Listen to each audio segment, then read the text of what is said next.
दोस्तों स्वागत है पीसी टिक टाक की एक और शानदार वीडियो में। बहुत इंफॉर्मेटिव वीडियो होने वाली है।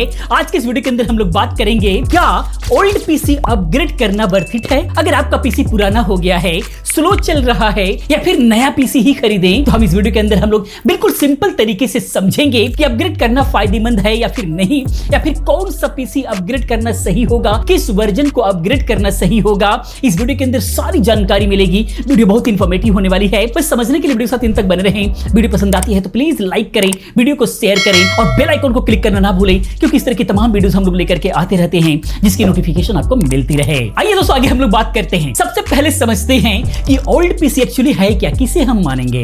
तो जनरली 5 साल से ज्यादा पुराना पीसी ओल्ड माना जाता है। जैसे इससे भी ज्यादा पुराना की अगर हम लोग बात करें तो इंटेल का 7th जनरेशन या फिर 6th जनरेशन, AMD Ryzen का 1000 सीरीज हो गया, 2000 सीरीज भी अब जो है पुराना हो गया है। ऐसे पीसीज में प्रोसेसर स्लो हो जाया करते हैं, रैम कम हो जाती है, स्टोरेज के लिए हार्ड ड्राइव हुआ करते हैं जो कि वो बहुत ही ज्यादा स्लो होते हैं। अब अपग्रेड का मतलब है कि पुराने पार्ट्स को नए से रिप्लेस करना, जैसे रैम बढ़ाना हो गया, SSD लगाना हो गया, GPU चेंज करना हो गया या फिर फुल मदरबोर्ड को अपग्रेड करना हो गया। अब सवाल ये है कि क्यों अपग्रेड करना वर्थ इट है। ये डिपेंड करता है आपके नीड्स पर और बजट पर, कि सारी चीजें मिल करके ही डिसाइड करती हैं कि आपको क्या करना है। पहले प्रोज देखते हैं, जिसके अंदर पहला है कि पैसे आपके बचते हैं। नया पीसी खरीदने में 50,000 से लेकर के 1 लाख रुपए तक लग सकता है अगर मिड रेंज में सही काम के लिए अगर पीसी खरीदना चाहते हैं तो। लेकिन अपग्रेड करने के लिए 10 से 20,000 के अंदर ही जो है आपका अपग्रेड हो जाएगा और आपका काम चल सकता है। इलेक्ट्रॉनिक जो आइटम होते हैं, प्रोडक्ट होते हैं, वो वेस्ट कम होते हैं। तीसरा है अगर सिर्फ 1-2 पार्ट्स बोटलनेक कर रहे हैं जैसे रैम या फिर स्टोरेज, तो अपग्रेड से पीसी नए जैसा चल सकता है। एक्सप्लेनेशन के हिसाब से अगर हम लोग समझे तो अगर आपके पीसी के अंदर हार्ड ड्राइव है और SSD लगाओ तो बूटिंग जो है 10 सेकंड के अंदर ही हो जाएगा। पहले के 1 मिनट की अपेक्षा देखा जाए तो बहुत ही ज्यादा फास्ट हो गया। तो ये सारी चीजें बिल्कुल प्रैक्टिकली आपको तुरंत नजर आती है। लेकिन अगर कॉन्स की बात करें तो यहां पर अगर पीसी बहुत पुराना है, जैसे 10 साल से भी ज्यादा पुराना है, तो नए पार्ट्स कंपेटेबल नहीं हो पाते हैं उस कंडीशन में। जैसे DDR3 रैम वाले में DDR5 रैम या फिर DDR4 रैम नहीं लगेगा, क्योंकि सॉकेट ही दूसरा होता है। दूसरा, मल्टीपल अपग्रेडेशन अगर करने पड़ते हैं, बहुत सारे अपग्रेडेशन करने पड़ते हैं, तो उस कंडीशन में कॉस्ट बहुत ज्यादा बढ़ जाता है। तो उससे बेटर होता है कि नया ही ले लो। तीसरा, फ्यूचर प्रूफ नहीं होता, जल्दी ही फिर दोबारा से जो है आपको अपग्रेड करने की जरूरत पड़ जाती है।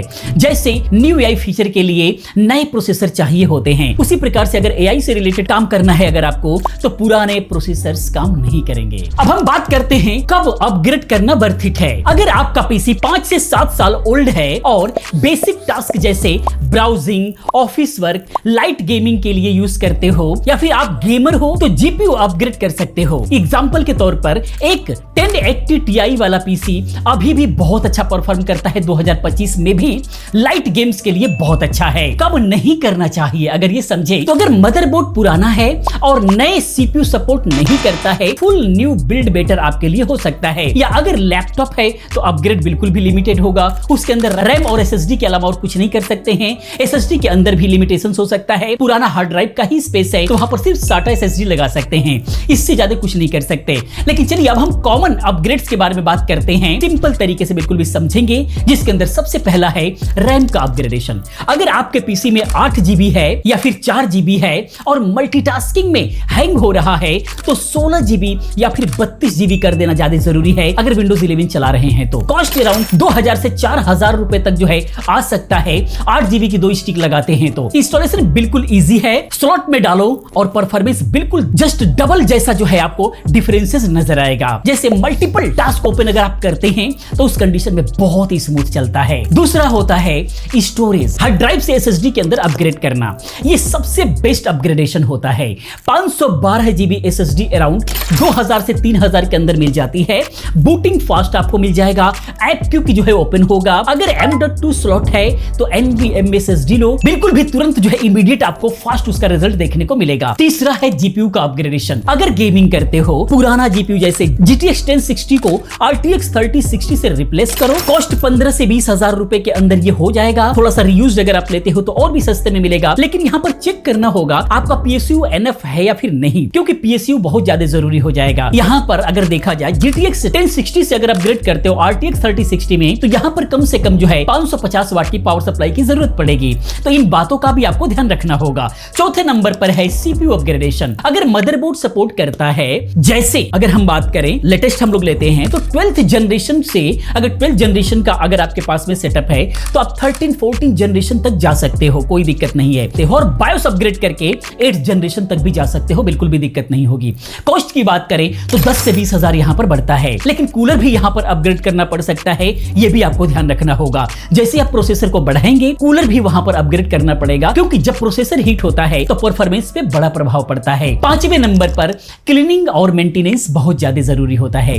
कभी कभी सिर्फ डस्ट साफ करने से ही परफॉर्मेंस बेहतर हो जाया करता है, बिल्कुल फ्री में। अब कॉस्ट कंपैरिजन की बात करें तो मान लो आपका ओल्ड पीसी 50,000 का था 5 साल पहले, तो अपग्रेड में 15,000 लगा करके बिल्कुल नए जैसा परफॉर्मेंस आप ले सकते हो। नया मिड रेंज पीसी जो कि 80,000 से लेकर के 1 लाख रुपए के अंदर बनेगा। अगर हाई एंड चाहिए तो 1 से 2 लाख रुपए के बीच में बहुत सारे वेरिएशन आएंगे, जिसके अंदर आपको पीसी नया बनाना पड़ेगा। अगर पहले का 50,000 का पीसी खरीदा है तो आज से 15-20 हजार डालेंगे तो बहुत अच्छा अपग्रेडेशन आपको मिल जाएगा।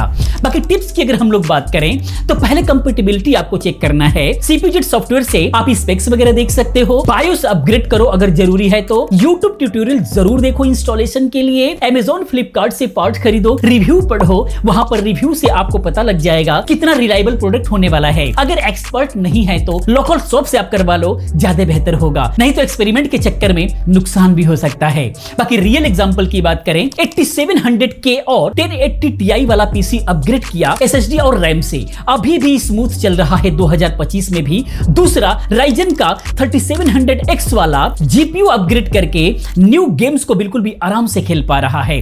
तो ये सारे अपग्रेडेशन बहुत बड़े प्रभाव डालते हैं। तो यहां पर अगर हम कंक्लूजन की बात करें तो ओल्ड पीसी अपग्रेड करना मोस्टली वर्थ इट है, बिल्कुल फायदेमंद है। अगर स्मार्टली करो तो यहां पर ध्यान रखना होगा। आपका नीड देखो, कॉस्ट का कैलकुलेशन करो, डिसाइड करो कि आपको अपग्रेड करना चाहिए या फिर नहीं।